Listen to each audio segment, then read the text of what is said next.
आइए अब हम लोग थ्योरम 6.7 देख लेते हैं। थ्योरम 6.7 क्या कहता है?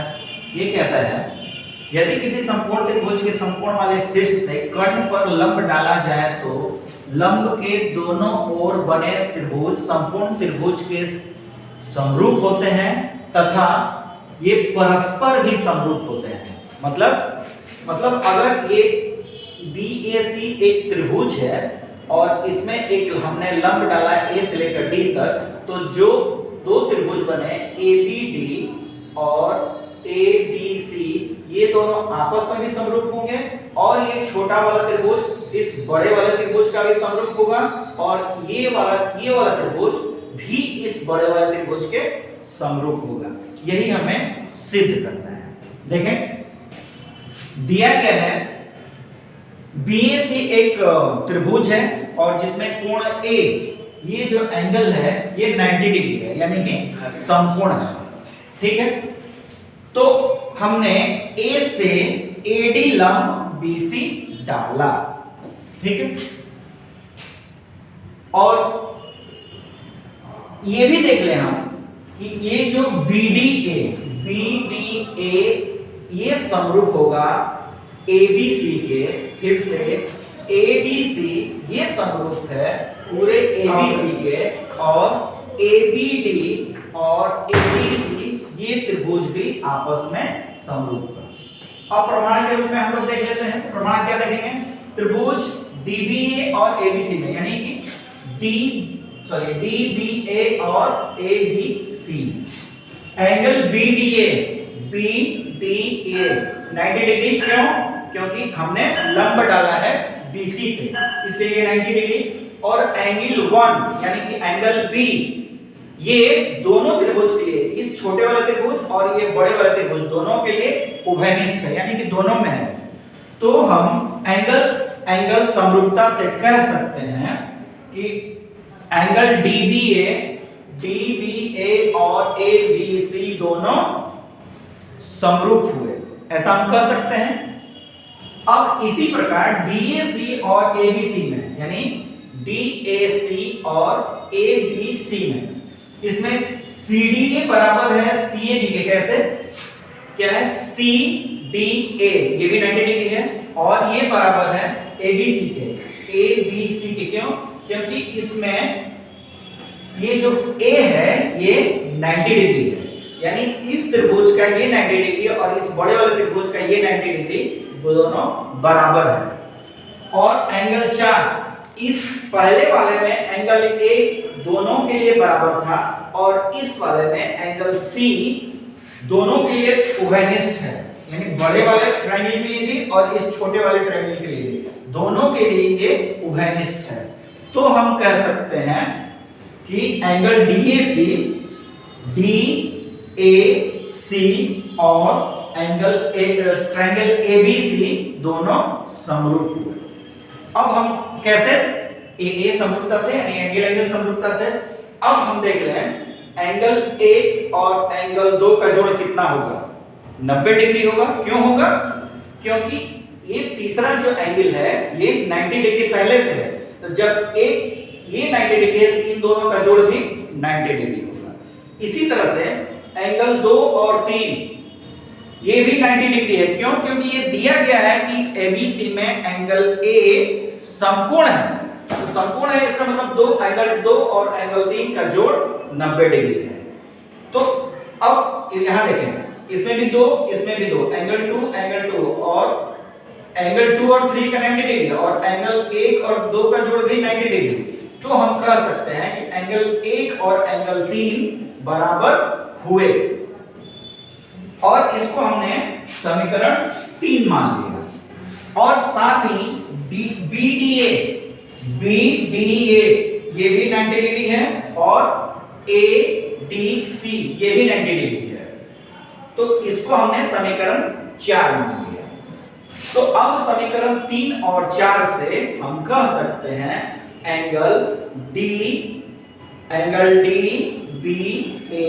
और एंगल DAC ये दोनों भी आपस में समरूप हुए और यही हमें प्रमाणित भी करना था। ठीक है, अब आइए हम लोग एक बहुत ही फेमस प्रमेय पाइथागोरस थ्योरम देखते हैं, जो कि हमको उम्मीद है कि 7वें क्लास में ही थोड़ी थोड़ी इसकी जानकारी दी जाने लगती है, क्योंकि इतना इम्पोर्टेंट ये थ्योरम है कि हर चीज, अधिकांश चीजों को सिद्ध करने के लिए या क्वेश्चंस को सॉल्व करने के लिए हम लोग इसका इस्तेमाल करते हैं। तो पाइथागोरस थ्योरम क्या है और इसको कैसे सिद्ध करेंगे, आइए देख लेते हैं। पाइथागोरस थ्योरम कहता है एक समकोण त्रिभुज में कर्ण का वर्ग शेष दो भुजाओं के वर्गों के योग के बराबर होता है। इसका मतलब क्या हुआ कि कर्ण का वर्ग यानी कि ये जो है AC जो है, कर्ण का वर्ग एक आधार और एक लंब दोनों के वर्गों के योग के बराबर होगा। यही पाइथागोरस थ्योरम है। अब देखते हैं क्या क्या मिला है। मिला है ABC एक समकोण त्रिभुज है, ठीक है, जिसका कोण B यानी कि ये एंगल 90 डिग्री है। सिद्ध करना है AC स्क्वायर बराबर AB square plus BC square.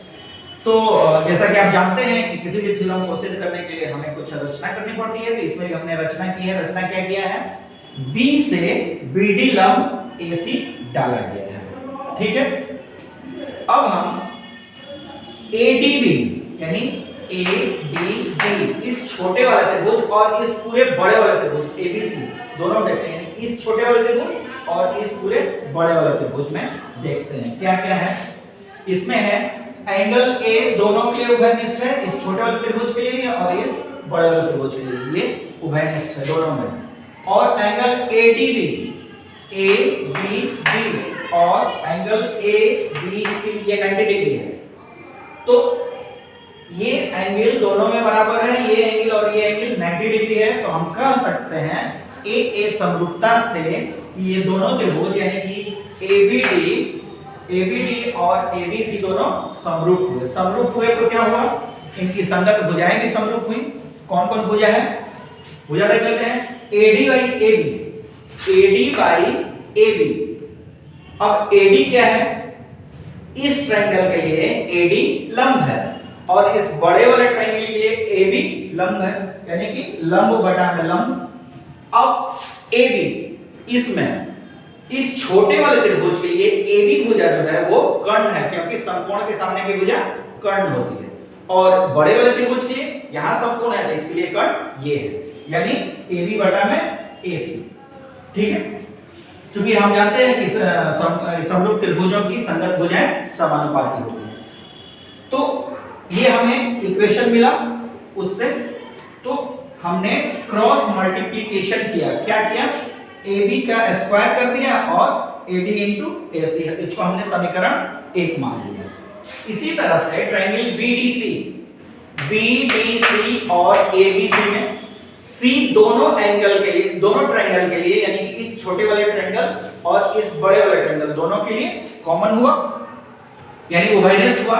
और BDC और बड़े वाले में ABC दोनों कोण 90 डिग्री के हैं। तो इसमें भी सेम आधार पे यानी एंगल के आधार पे हम कह सकते हैं कि BDC और ABC दोनों समरूप हुए। तो जब दोनों त्रिभुज समरूप हुए तो इनकी भुजाएं भी समानुपाती होंगी, अर्थात DC बटा में BC। DC कहां है देख ले, DC ये देखिए, DC बटा में BC। इस छोटे वाले त्रिभुज के लिए DC आधार है और इस बड़े वाले त्रिभुज के लिए BC आधार है, यानी इसका आधार बटा में इसका आधार, यानी DC बटा में BC और BC बटा में AC, फिर BC और AC। BC अब इस छोटे वाले त्रिभुज के लिए BC कर्ण है, क्योंकि समकोण के सामने की भुजा कर्ण होती है। इसी तरह से बड़े वाले त्रिभुज में AC कर्ण है, क्योंकि समकोण क्या है, तो कर्ण बटा में कर्ण, यानी BC बटा में AC। अब यहाँ पे हम लोग देख लेते हैं BC को हम लोगों ने क्रॉस मल्टीप्लिकेशन किया, यानी कि ये स्क्वायर हो गया और DC इंटू AC। अब समीकरण 1 और 2 दोनों को जोड़ लेते हैं। तो जोड़ने पे हमें क्या मिलता है, जोड़ने पे हमें मिलता है AB square plus BC square. तो AB के लिए हमें क्या मिला था, A into AC, AD into AC, और BC स्क्वायर के लिए क्या मिला था, DC इंटू AC। अब AC को दोनों में से कॉमन लिए तो क्या क्या अंदर क्या बच गया, AD प्लस BC। और AD और DC देखते हैं क्या है, AD और DC दोनों को देखें तो ये AC के बराबर है, यानी AC जो हमारा एक पहले से था और ये दोनों को जोड़ के AC हुआ तो ये AC स्क्वायर हो गया। अर्थात हम कह सकते हैं कि AB square plus BC square बराबर AC स्क्वायर या AC square equal to AB square plus BC square. ठीक है, तो इस तरह से पाइथागोरस प्रमेय हमारा सिद्ध हुआ और आगे की वीडियो में हम लोग और भी क्वेश्चंस को देखेंगे और सॉल्व करेंगे।